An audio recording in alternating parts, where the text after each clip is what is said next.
Hi, this is Amy Dow, Director of Wellness at the Tucson JCC, and we are so excited to see you all back here starting on June 1st. Few things to remember as we welcome you back to the gym. Masks will be required at all times while you're in our building. You will be able to reserve 1-hour time slots up in the fitness center. We will have 30 minutes in between each reservation to do a full cleaning.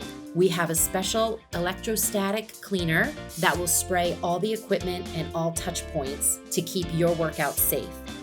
Please remember when you're working out to sanitize as you go. Equipment has been moved around to practice physical distancing. You will notice our sanitized and dirty bins. So if you're using equipment, you will then want to return it to the dirty bin so that our fitness center staff can get it clean and ready for the next member.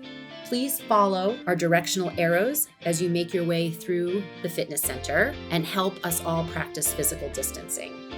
When planning to use our cardio equipment, you will notice that some pieces are going to be closed down to allow for physical distancing and safe workouts.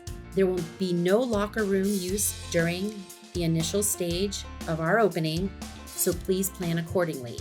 There will be the family restrooms downstairs and the restrooms upstairs in the fitness center for your use. As we work through the process, we will change and alter things as needed, but our first priority will be keeping you all healthy and safe. We are so excited to see you back here, so please don't forget to set your reservation time and let us know if there's anything we can do to help you. We look forward to seeing you soon.